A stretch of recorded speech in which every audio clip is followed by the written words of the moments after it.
This goes back. I well remember the day, but I couldn't remember the date nor the year. I remembered I was 17 years old, and it was Easter weekend. Yeah. And my mother's sister and her husband and their adopted son lived there in Millington. They were on a route for Lucy, Tennessee. I never did know the connection, but I do remember the mailing address, Lucy, Tennessee. So I was from a farm, little place called Paynes down here in Tallahatchie County. And we had to plan what time we'd go see them. It was easier to see them in the springtime than crop time. Yes. So this time it was Easter, and my aunt had written my mother. Back then we didn't have phones, and my aunt had written my mother for us to come and visit them Easter. Yeah. Well, that was Easter weekend.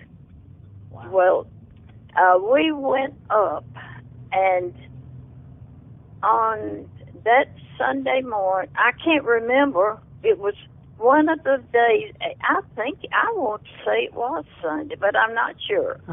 But it was the Easter weekend. Sure. And we went up, and my aunt talked to my mother, and their sister's daughter lived somewhere close by. I remember getting into the car and going to visit her. Well, it began to rain shortly after we visited were visiting with them. Yeah. I cannot remember which one of the cousins it was. Sure. A storm came up. Well, my uncle and my dad were discussing we'd better not get out in this now. And then all of a sudden, there was a lightning thing that my uncle and my dad said that lightning struck something. And so after it died down and we got in the car, here we go back to their house, and I remember it was up on the hill. They had, I don't remember what their acreage was, but Uncle Harry, their names. Now, do you need that? Harry, if you know, that's fine. Sure, whatever you want to share. Sure. My uncle and aunt were Harry and Mabel Stevens, Stephen's. Okay. And she was my mother's sister. Yes. All right, we get back to the house, and my Uncle Harry said, just off of the little driveway is a gravel driveway up to the house. He said, something has happened. And we looked over, and it was a crowd beginning to come around. And we pulled up to where they were to ask what was happening. And I look over, now here I am, 17 years old, deeply in love with a 17-year-old boy that was going to join service, and he was going to be a pilot. Right. Well, here we are, and we see these bodies I didn't have to see one of the bodies. Luckily, they had them all covered by the time we got there. Sure. And I was spared that, but I can remember I began to cry. I'd never seen anything like that. They were gathering around them, and it was finally, I think, as well as I remember, the authorities asked us to leave, go on. They asked where we were going. We told them right there, a few hundred yards, I guess, from the house. Now, it could have landed on their house. Or the way it was in a pasture. Yeah. And I didn't know. So evidently it came apart. Yes. Probably, now this is speculation, but probably when we heard that horrible lightning strike. Right. I think that my dad and them later decided that was what we had heard. Yes. And so I knew we would subscribe to the Memphis Press Scimitar. Yes. So I said, well, I'll watch for it. Yes. In the paper. And the next morning, after things began to dry out, my brother and my cousin said, let's go over and see what we can find out. Oh, Sure. It was fine. Sure. You know how teenage boys. Oh, yes. And they went through there, and would you believe there was a picture of the entire crew? Oh, my. They salvaged that. It wasn't even damaged. Oh, my goodness. That's amazing. It was not damaged, and they brought it to me and said, my brother said, sister, you want this? I said, sure, I want it. Sure. And so I and my mother and daddy agreed we'd watch for the article in the paper.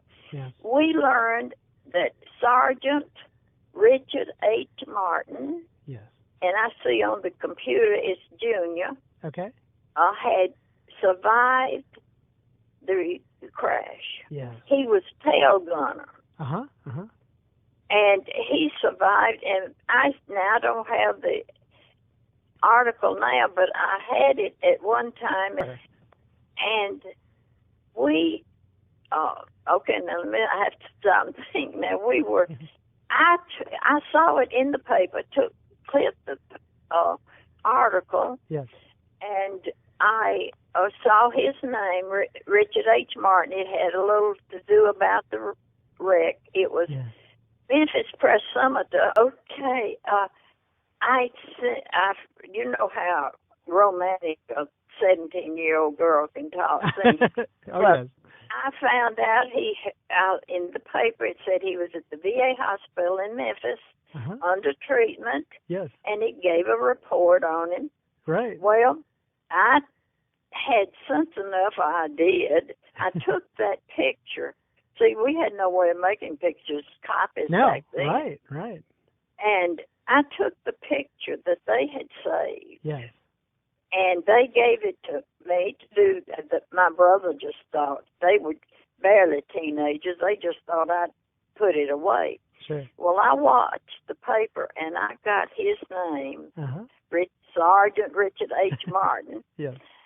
And it didn't tell but very little about him, but just the only survivor. Sure. All right.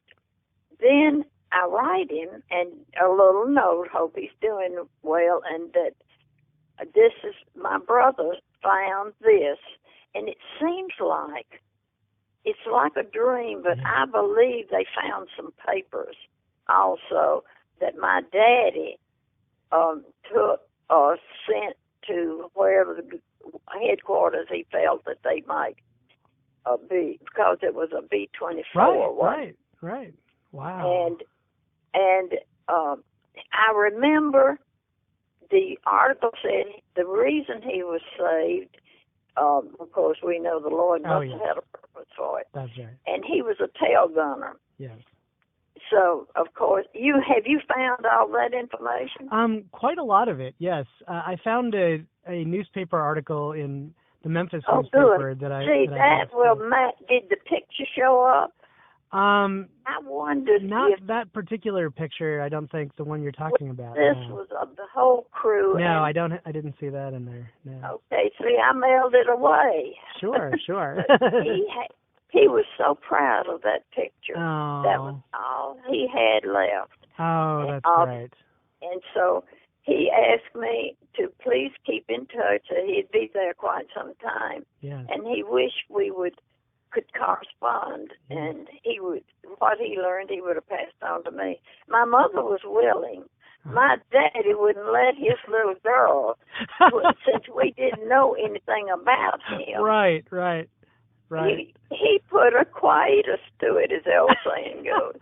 And anyway, I often wondered what happened to Richard H. Martin. Oh, I was just wondering. I tell you, you don't know, because I had wanted this for so long, for some reason. Oh, that's great. That's great.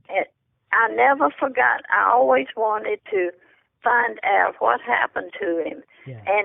And we still don't know, No, do we don't. No, we don't. I'll try to work with some. Yes. If you learn anything, let me know. I tell you, because I have often laughed about my daddy wouldn't let me correspond with him, and I thought that was horrible. Right. My daddy was a serviced man from World War II, World War I, and he should have understood. Yeah.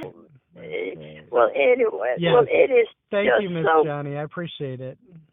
And I appreciate you, Keith, and let's keep in touch. We will.